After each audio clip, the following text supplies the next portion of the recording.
ಗುಡಿಬಂಡೆ ತಾಲೂಕಿನ ಹಂಪಸಂದ್ರ ಗ್ರಾಮ ಆಡಳಿತಾಧಿಕಾರಿ ನಾಗರಾಜ್ ಬೆಣ್ಣೆಪರ್ತಿ ಗ್ರಾಮದ ರೈತ ಮಂಜುನಾಥ್ ರವರ ಜಮೀನನ್ನು ದುರಸ್ತಿ ಮಾಡಿಕೊಡುವ ವಿಚಾರವಾಗಿ 55,000 ಲಂಚ ಕೇಳಿದ್ದು, ಲಂಚ ಸ್ವೀಕರಿಸುತ್ತಿದ್ದಾಗ ಲೋಕಾಯುಕ್ತರ ಬಲೆಗೆ ಸಿಕ್ಕಿಬಿದ್ದಿದ್ದಾರೆ. ನಾಗರಾಜ್ ಪ್ರತ್ಯೇಕವಾಗಿ ಖಾಸಗಿ ಮನೆಯಲ್ಲಿ ಕಚೇರಿ ಮಾಡಿಕೊಂಡಿದ್ದು, ಖಾಸಗಿ ಕಚೇರಿಯಲ್ಲಿ ಲಂಚ ಸ್ವೀಕರಿಸುತ್ತಿದ್ದನಂತೆ. ಅಧಿಕಾರಿಯ ವರ್ತನೆಗೆ ಬೇಸತ್ತ ರೈತ ಲೋಕಾಯುಕ್ತ ಅಧಿಕಾರಿಗಳಿಗೆ ಹಿಡಿದುಕೊಟ್ಟಿದ್ದಾರೆ.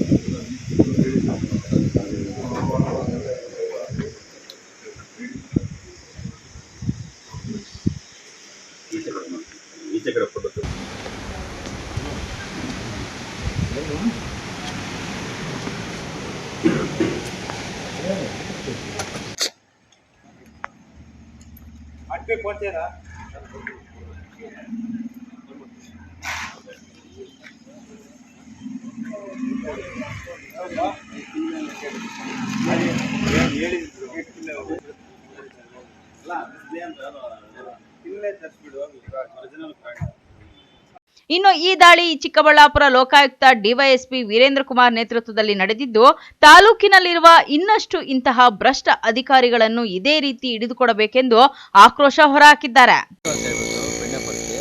ನಮ್ದು ಕೋಡಿ ಮಾಡಬೇಕಂತ ಹೇಳ್ಬಿಟ್ಟು ಸುಮಾರು 5 ತಿಂಗಳಿಂದ ನಾನು ತಾಲೂಕು ಆಫೀಸ್ಗೆ ಅಲ್ಲಾಡಿದ್ದೀನಿ.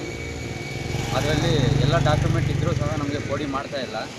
ಕೋಡಿ ಮಾಡೋಕ್ಕೆ ಹೋದಾಗ ನನಗೆ ಅಲ್ಲಿ ಅದು ಸರಿ ಇಲ್ಲ, ಆ ಡಾಕ್ಯುಮೆಂಟ್ ಇಲ್ಲ, ಈ ಡಾಕ್ಯುಮೆಂಟ್ ಇಲ್ಲ, ಸುತ್ತಾಡ್ತಾನೆ ಇದ್ದಾರೆ. ಕೊನೆ ಪಕ್ಷಕ್ಕೆ VAನ ಭೇಟಿಯಾದೆ. VA ಇದು ಫೈಲೇ ಇಲ್ಲ, ನಿಮ್ಮದು ರೆಕಾರ್ಡ್ ಸ್ಕ್ಯಾನಿಂಗ್ ಆಗಿಲ್ಲ, ಫೈಲ್ ಇಲ್ಲ ಅಂತ ಹೇಳಿದ್ರು. ಮತ್ತು ಇವತ್ತು ತಹಸೀಲ್ದಾರ್ ಹತ್ರ ಹೋಗಿ ಮಾತಾಡಿದೆ.